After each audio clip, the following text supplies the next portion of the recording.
Buenas tardes. Muchas gracias a la organización por tener el gesto de haberme invitado y gracias a todos ustedes por su presencia. El tema que vamos a discutir a continuación es un tema muy controversial. Hasta el momento no se ha podido establecer qué verdadero impacto real tiene la presencia o no de las circulares del cordón. Sin embargo, vamos a tratar en estos 20 minutos de glosar algunas cosas, algunos puntos en los cuales se torna básicamente la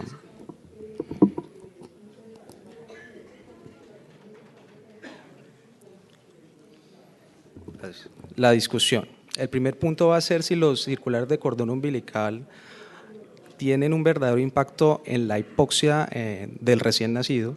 El segundo punto va a ser si las circulares de cordón tienen un impacto en la redistribución del flujo a nivel cerebral inútero. El tercer punto a tratar es si las circulares de cordón se relacionan con alteraciones del neurodesarrollo en el primer año de vida. El cuarto punto va a ser si las circulares de cordón en los fetos se relacionan con el riesgo de parálisis cerebral, y el quinto, si la presencia de circulares del cordón en el momento de la inducción se relaciona con el aumento en las tasas de parto instrumentado de cesáreas. De acuerdo a las diferentes revisiones, la incidencia o la presencia del cordón, de las circulares del cordón en el feto están alrededor del 15 al 30%. Y la asociación básicamente se ha fundamentado en si existe un riesgo en las alteraciones del ritmo cardíaco intraparto del feto, si están asociadas o no a meconio, si aumenta las tasas de parto instrumentado y si produce pues, una de las complicaciones que no queremos que nos pasen, que es la acidemia al nacimiento.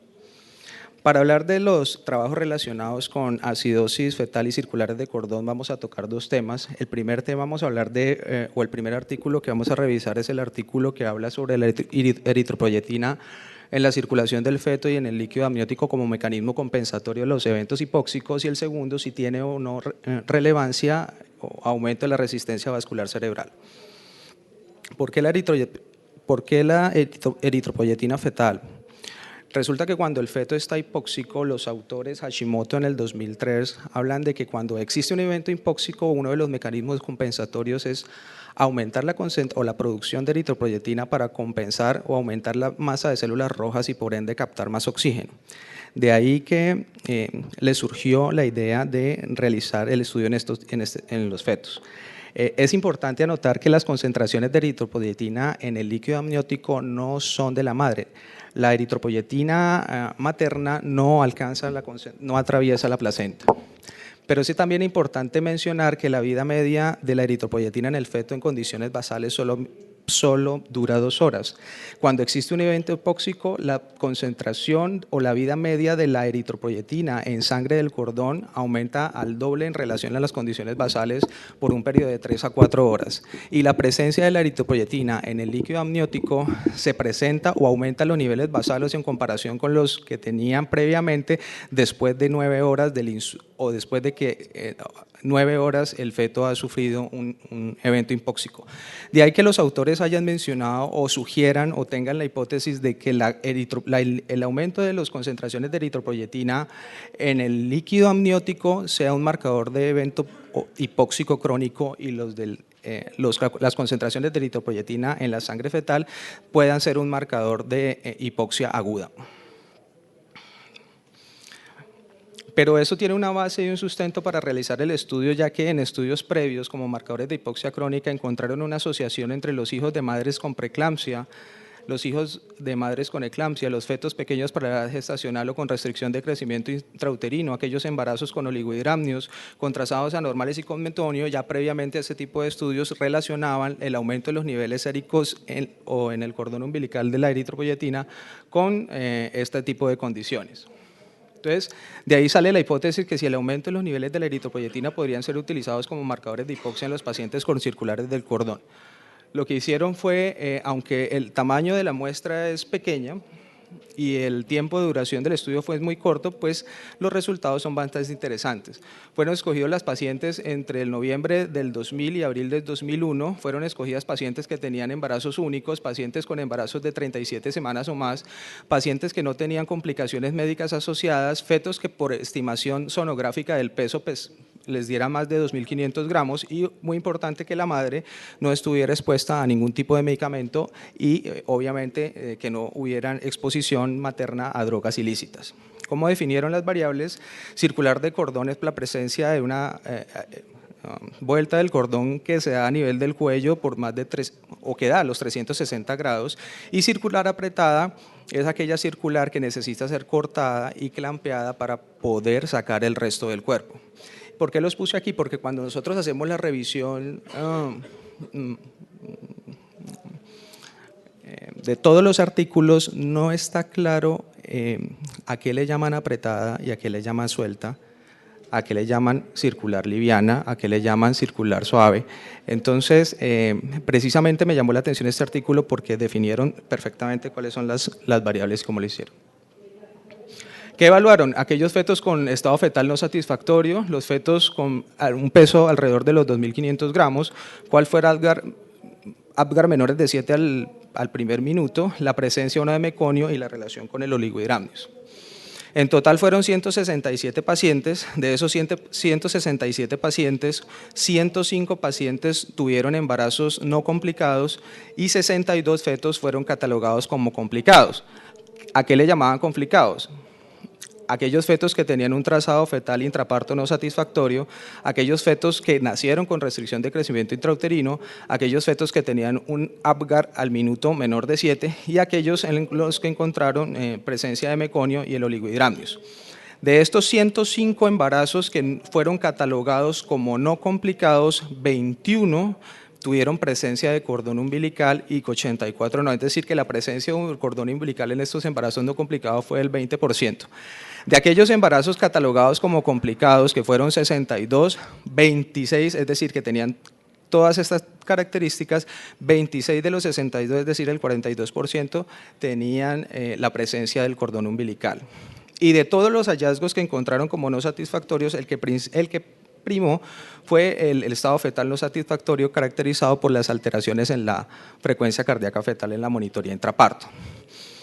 Cuando se analizaron la presencia o no, o la relación que existía con los Apgar menores de 7 al minuto, encontraron una P estadísticamente significativa en los pacientes que tenían circulares de cordón contra los que no, de igual forma en aquellos que tenían oligohidramnios. ¿Pero qué fue lo que encontraron? Esta tabla nos sirve para mirar cuáles eran las concentraciones del líquido amniótico de la eritroproyetina y las concentraciones en sangre fetal. Vemos que cuando analizaron el líquido amniótico del total de los 167 pacientes involucrados, no había una relación estadísticamente significativa en aquellos fetos que tenían circulares de cordón versus las que no los tenían. Muy en contra de lo que se pudiera pensar, en aquellos embarazos que fueron catalogados como complicados, que fueron esas dos, tampoco había una relación estadísticamente significativa entre la presencia de cordón o la no presencia de cordón. Pero lo que sí llamaba la atención, en aquellos embarazos que fueron catalogados como no complicados, las concentraciones de eritroproyetina en líquido amniótico eran mucho más elevadas que en los pacientes que tenían circulares de cordón, versus las que no tenían circulares de cordón con una P estadísticamente significativa. ¿Qué demostraba esto? Que si el insulto, como ya habíamos mencionado, los niveles de eritroproyetina en líquido amniótico por lo menos tienen que estar elevados 9 horas antes de que se empiecen a aumentar las concentraciones en el líquido. Entonces, esto era para ellos un marcador de hipoxia crónica, es decir, que si pudiese haber existido algún evento previo a la inducción del trabajo de parto, previo a que la paciente estuviera en trabajo de parto, previo a que la paciente fuera desembarazada, que había generado antes de su ingreso elevar las concentraciones de eritropoyetina en líquido amniótico.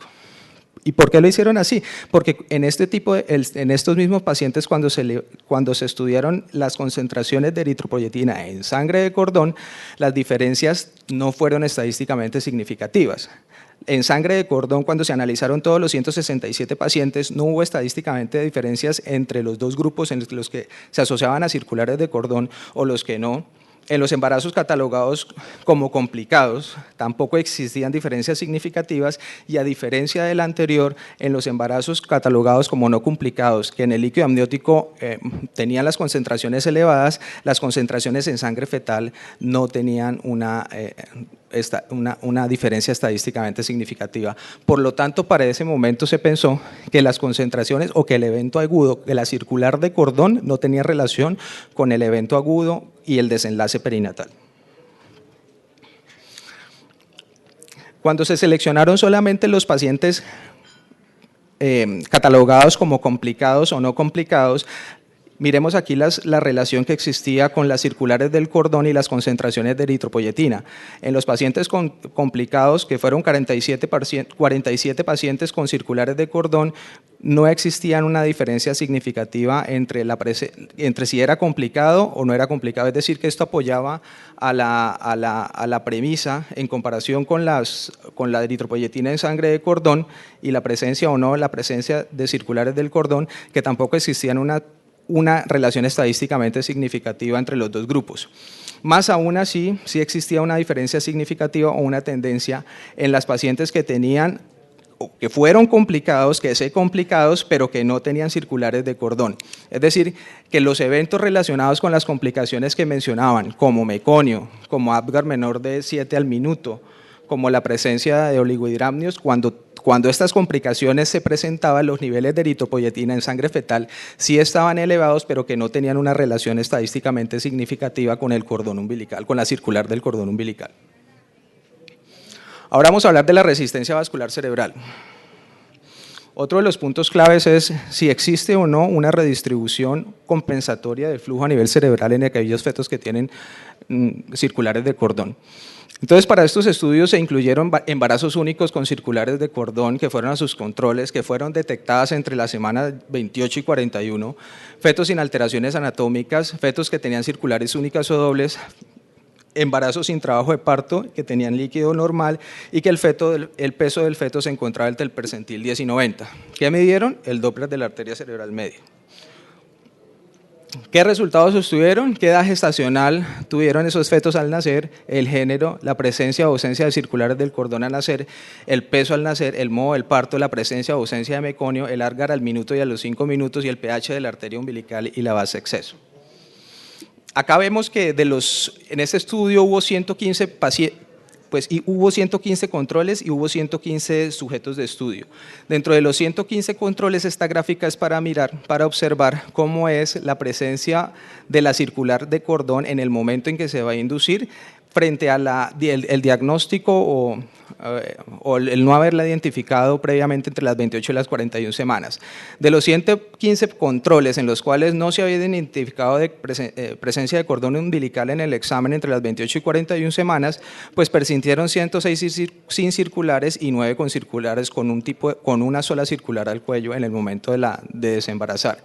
De los otros 103 que tenían una circular al cuello, solo 3 terminaron sin circular al cuello y 93 persistieron con la circular al cuello y 7 se le aumentó una circular a la que tenían. Y de los 12 pacientes que tenían 2 circulares al cuello, ningún feto de estos 12 tenía ausencia de las circulares al nacer, 5 fetos tenían una sola y 7 fetos persistían con las 7. ¿Cuáles fueron los resultados?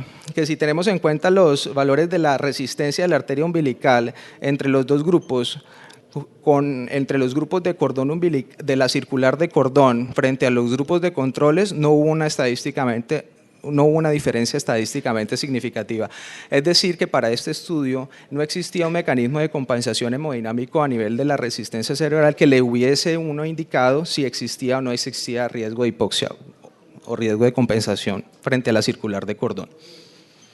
Pero también como estudiaron los pesos, vemos acá que la media de los pesos al nacer de los pacientes que tenían circulares de cordón era de 3.200 frente a 3.300 en los fetos control, lo que no daba una diferencia estadísticamente significativa. El Apgar a los 5 minutos tampoco dio una diferencia estadísticamente significativa, y lo más importante para el estudio eran aquellos fetos o el nivel del pH de la arteria umbilical al nacer y la base exceso, que como nosotros sabemos son marcadores de hipoxia aguda intraparto y con los cuales es necesario realizar por si el evento hipóxico se ocasionó durante el trabajo del parto o previo al trabajo del parto. No existía una relación estadísticamente significativa, una diferencia estadísticamente significativa entre los grupos. En cuanto al modo del parto, en este mismo estudio, miremos que de las 65 cesáreas que hubo, 35 fueron realizadas en los pacientes que tenían circular al cuello versus 30 cesáreas en los pacientes controles, es decir, que no había una relación mayor entre la tasa de cesáreas. El parto vaginal, de los 154 partos vaginales que hubo, 76 se presentaron en los pacientes con circulares al cuello versus 78 en los controles. El parto instrumentado, 4 para los pacientes con circulares de cordón versus 7 a los controles, y el total, pues, de los 230 pacientes, no hubo para este estudio no hubo una diferencia significativa entre si el parto fue instrumentado, si fue por parto vaginal o si fue por cesárea. En cuanto a la presencia o no de meconio, vemos que tampoco una relación estadísticamente significativa. De 187 embarazos que tenían líquido amniótico claro, 96 pertenecían al grupo de las circulares del cordón versus 91 de los controles. El meconio se encontró en 19 casos frente a los 24 casos de los controles. Entonces tampoco para este estudio, en cuanto a la evaluación de la resistencia vascular cerebral, encontraron una relación o una asociación estadísticamente significativa en cuanto a la presencia o no de meconio. Si las circulares de cordón alteran el desarrollo neurológico al año, pues es un tema bastante controvertido. Estos son prácticamente casi algunos de los mismos parámetros que se utilizan para evaluar el resultado perinatal. Entonces, en los estudios encontraron o incluyeron aquellos pacientes que tenían anomalías del ritmo cardíaco, aquellos pacientes que tenían presencia de meconio, que tenían alguna anormalidad durante el trabajo de parto, si el parto fue instrumentado o no, la edad gestacional, el peso al nacer y el Apgar al primer minuto. De todos ellos, los que tuvieron una relevancia y una diferencia estadísticamente significativa fue que con la presencia de cordón se producían mucho más alteraciones de los ritmos a nivel de intraparto, de la frecuencia cardíaca fetal y la presencia de meconio para este estudio. Para evaluarle la escala o el grado de neurodesarrollo que tenían aquellos fetos que habían nacido con la presencia o ausencia de cordón para el estudio, al año se utilizó la escala de Bayley. La escala de Bayley es una escala en donde se evalúa la parte psicomotora y en combinación con los índices de score mental. Antes de ir a las gráficas y ver si eran estadísticamente significativos, la escala de Bayley por encima de 80 nos habla de que los fetos no tienen alteración del neurodesarrollo, por debajo de 80 nos habla de que existe un retardo moderado del desarrollo y por debajo de 50 un retardo severo. Entonces, si bien es cierto que aquí nosotros anotamos que la presencia del cordón entre los fetos que tenían la ausencia del cordón versus los fetos que eran sintomáticos de cordón era estadísticamente significativa, los puntajes de score no daban para decir que los niños tenían alteraciones del neurodesarrollo.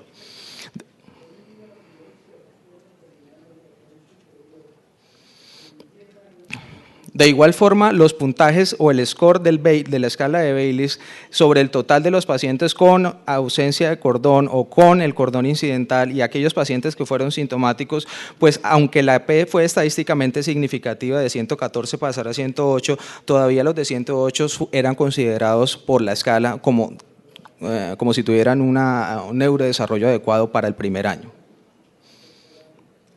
De aquellos pacientes que eran sintomáticos, es decir, que tenían todas las variables que nosotros anteriormente mencionábamos, como la presencia del meconio, como la presencia de las alteraciones de la frecuencia cardíaca fetal y el Apgar menor de 7 a los 5 minutos, existía un grupo de pacientes de los 45 que estaban complicados además por otras variables como la restricción de crecimiento intrauterino. Ese grupo de pacientes que se asociaba a restricción de crecimiento intrauterino eran 15, pero como vemos acá, a pesar de que se asociara a restricción de crecimiento intrauterino, no habían diferencias significativas en el score, aunque sí existía una tendencia estadísticamente significativa a nivel del desarrollo psicomotor y a nivel global de la escala de Baylis. Pero no nos dejemos confundir porque, como ya mencionamos, los puntajes por encima de 80 no catalogan a los niños en la escala de Baylis como si tuvieran alteraciones del neurodesarrollo. Si está asociada o no a parálisis cerebral, pues es otro tema controvertido, porque si nosotros siguiéramos el estudio anterior de aquellos niños que tenían o no tenían alteraciones en el neurodesarrollo y que no las tuvieron, pues al primer año de vida no tendrían por qué tener una parálisis cerebral ese mismo grupo de pacientes al segundo año de vida. Pero miremos cómo fue desencadenado o cómo fue el estudio relacionado en el 2002 acerca de los riesgos o la asociación que existía entre las circulares del cordón y la parálisis cerebral. En este estudio se tuvieron en cuenta los informes que existían de los registros de dos hospitales. El hospital A hacía el registro electivo, es decir, si el ginecólogo o quien atendía el parto decidía registrar o no la presencia del cordón umbilical. Y aquellos, en el otro hospital existía un récord en el cual se registraba, valga la redundancia, la presencia o no la presencia, es decir, que en el hospital B era obligatorio escribir si había o no había circular de cordón. Entonces, entre todos, recogiendo, digamos, un compendio entre los dos, existía relación entre no existía una relación estadísticamente significativa en la presencia del cordón en los niños que tenían las circulares versus los que no tenían las circulares, con un OR entre 1.2 con un intervalo de confianza no estadísticamente significativo, pero sí había una tendencia marcada en aquellos en los cuales estaban relacionados o en el grupo en los que tenían una circular apretada de cordón. Entonces, yo ya había mencionado que el hecho de decir apretado, laxo, es un término subjetivo y que en este estudio tampoco se atrevieron a definir cuál era la variable.